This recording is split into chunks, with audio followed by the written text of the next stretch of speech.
Hans, welcome to the Meet the Brain series. What's your research interest? The reason I'm a neurobiologist is because I'm interested in understanding the brain. Long time ago, I didn't know what to do when I was young. And I thought, I want to know how we think, why we think. And if we know that and we understand the brain, we can simulate that and make robots that function as the brain does.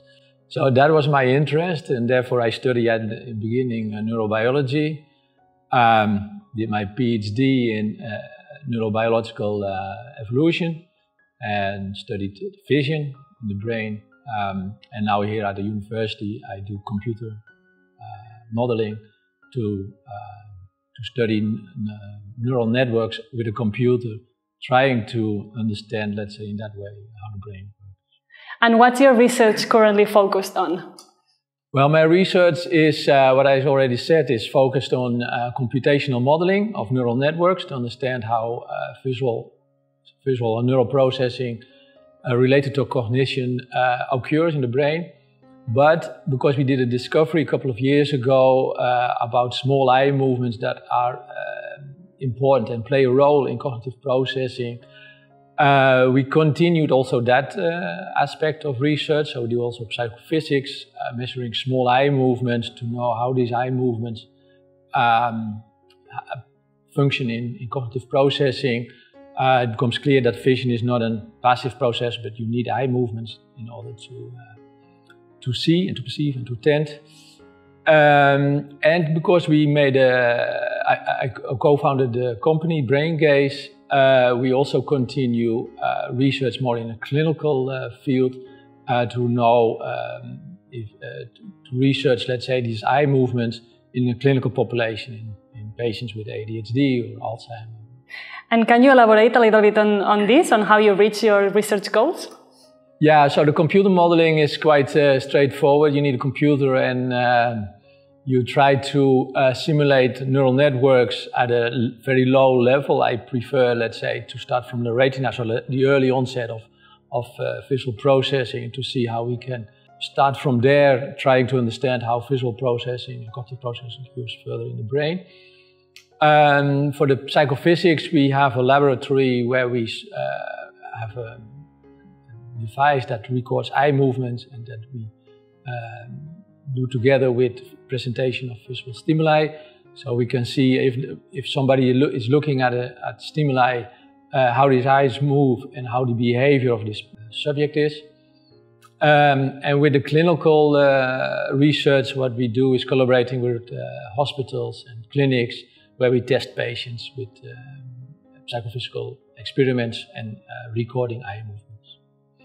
And who are your partners in your research? So yeah, our partners are mainly in the clinical field. So there are hospitals and clinics. We work together with hospitals here like Bahia de Bron, San Juan de Deo, but also we work together with Sanitas. In more international, at European level, we work with King's College at UK, with Goethe University in Germany, and we also work with the New York University in the United States. And how can your research change the world? Well, yeah, my initial drive for science is to understand the brain, to make a robot. That can really help people because I mean, for example, for elderly care, you need more and more people, and the population only gets older, so we get less people to help these elderly people. Robots can have a big impact in there. Unfortunately, I'm not that far still, so I'm still struggling with the neural networks. But the other side, the company side, so we have an objective marker to detect, for example, in Alzheimer, we can detect Alzheimer at an early stage. We have the first pilot experiment showing that we also can treat these patients with digital treatment. So in there we have some impact, hopefully, in the world. And also we have developed let's say our own eye tracker that's on a mobile phone.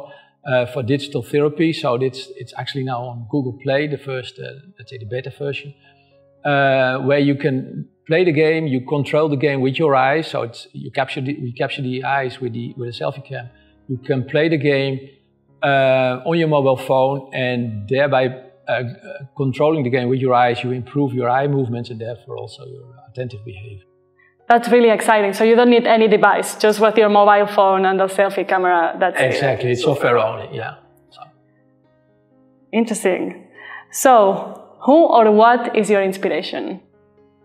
Yeah. So I don't really have an example that I follow, but I think, and I have to thank them also. I think my first supervisors during my PhD, Eduardo Soriano, and my first postdoc, Victor Lamme.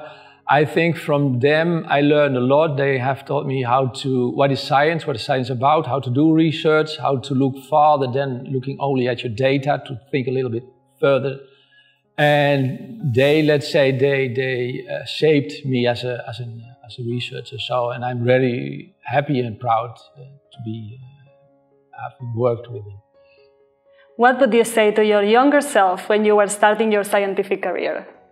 To be a little bit more focused on what you're doing, to be a little bit more ambitious. Start earlier when you're young to get your ambitious when you're already at my age. Great. Thank you so much, Hans, for coming. Okay, thank you very much.